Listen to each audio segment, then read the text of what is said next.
फातिमा की रानी माँ, प्रभु यीशु की माँ, आसरा तू ही है माँ।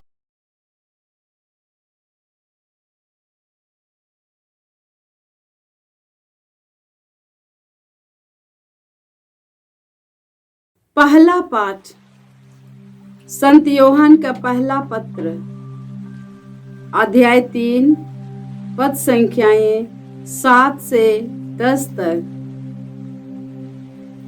बच्चों, कोई भी तुम्हें नहीं बहकाए। जो धर्माचरण करता है वह उनकी तरह निष्पाप है। जो पाप करता है वह शैतान की संतान है, क्योंकि शैतान प्रारंभ से पाप करता आया है। ईश्वर के पुत्र इसलिए प्रकट हुए कि वह शैतान के कार्य समाप्त कर दे। जो ईश्वर की संतान है वह पाप नहीं करता, क्योंकि ईश्वर का जीवन तत्व उसमें क्रियाशील है। वह पाप नहीं कर सकता, क्योंकि वह ईश्वर से उत्पन्न हुआ है।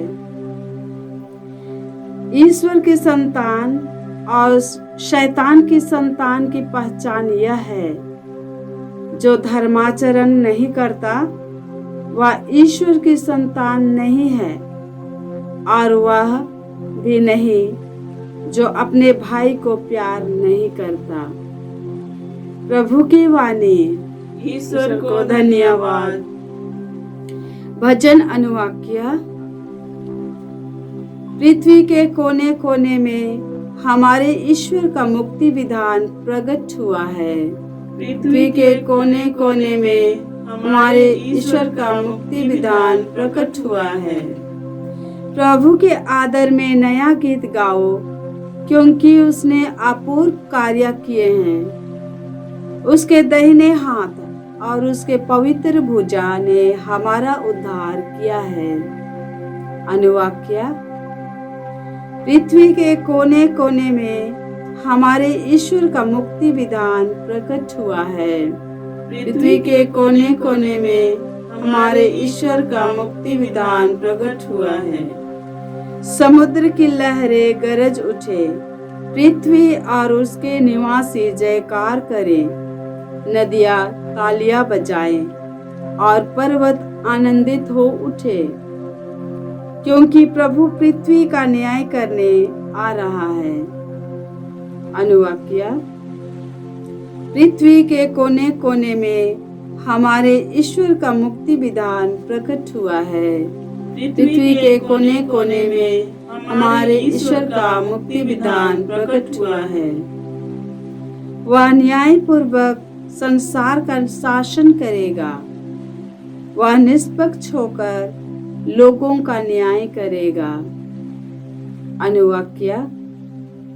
पृथ्वी के कोने कोने में हमारे ईश्वर का मुक्ति विधान प्रकट हुआ है। पृथ्वी के कोने कोने में हमारे ईश्वर का मुक्ति विधान प्रकट हुआ है। जय घोष।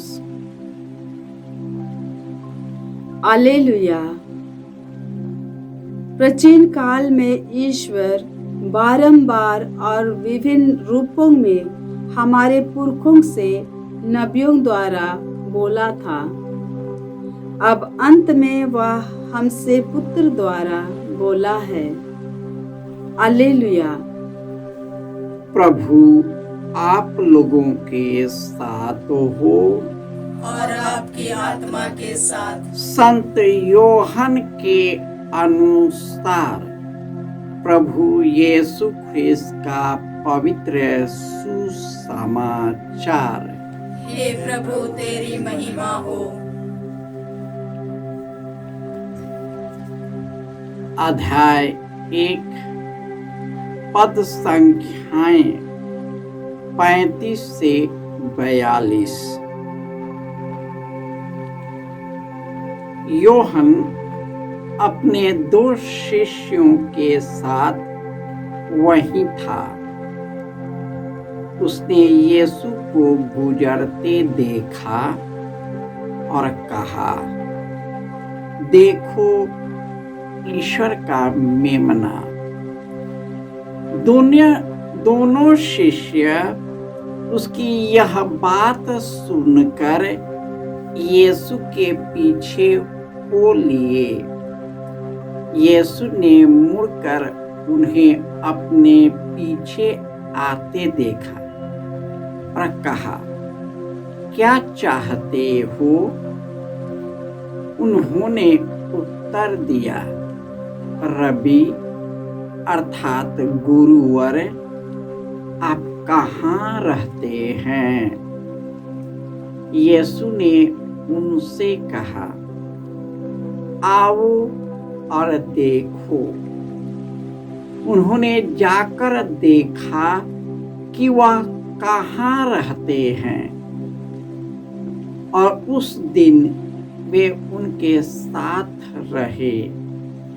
उस समय शाम के लगभग 4 बजे थे। जो यूहन्ना की बात सुनकर यीशु के पीछे हो लिए थे, उन दोनों में से एक सीमोन पेतरुस का भाई अंद्रयास था। उसने प्रातः अपने भाई सीमोन से मिलकर कहा, हमें मसीह अर्थात ख्रिस्त मिल गए हैं, और वह उसे यीशु के पास ले गया। यीशु ने उसे देखकर कहा, तुम यूहन्ना के पुत्र सीमोन हो, तुम केफस अर्थात पेतरुस कहलाओगे। यह प्रभु का सुसमाचार है। हे क्रिस्त तेरी स्तुति हो। क्रिस्त में प्यारे भाइयों और बहनों, जो धर्माचरण करता है वह निष्पाप है, और जो ईश्वर की संतान है वह पाप नहीं करता, क्योंकि ईश्वर का जीवन तत्व उसमें क्रियाशील रहता, इसलिए वह पाप नहीं कर सकता, क्योंकि वह ईश्वर से उत्पन्न है। ईश्वर की संतान और शैतान की संतान की पहचान यह है, जो धर्माचरण नहीं करता वह ईश्वर की संतान नहीं है, और जो धर्माचरण करता है और अपने भाई को या बहन को प्यार करता है वह ईश्वर की संतान है। प्रभु यीशु इस संसार में आए, और जब वे यरदन नदी की ओर बढ़े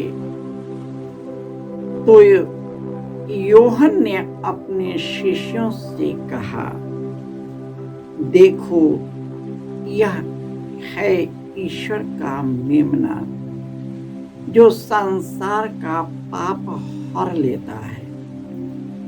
उसकी बात सुनकर उनके 2 शिष्य यीशु के पीछे हो लिए। यीशु उनके पीछे मुड़कर उनसे पूछा, तुम क्या चाहते हो? उसने पूछा, रबी आप कहाँ रहते हैं?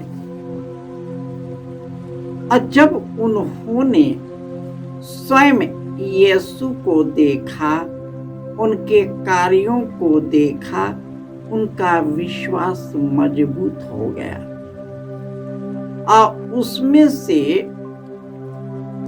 अंद्रयास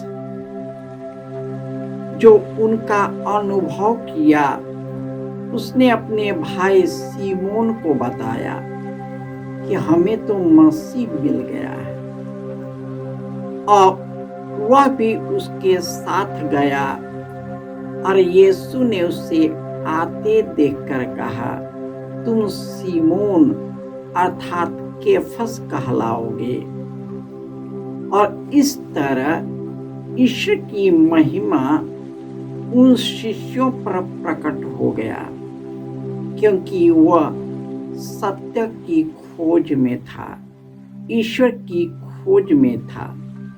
और जो ईश्वर की खोज करता है, ईश्वर उसे मिल जाता है।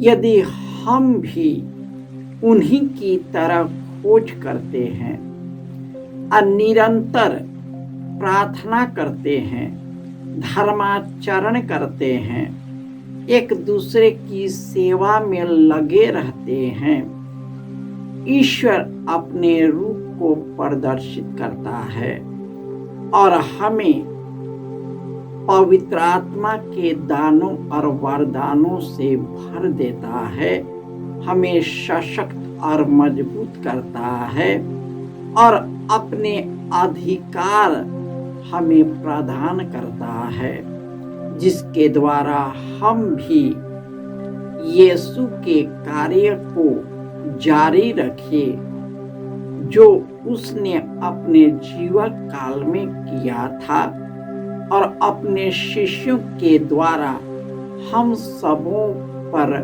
प्रकट कर दिया है। जय यीशु।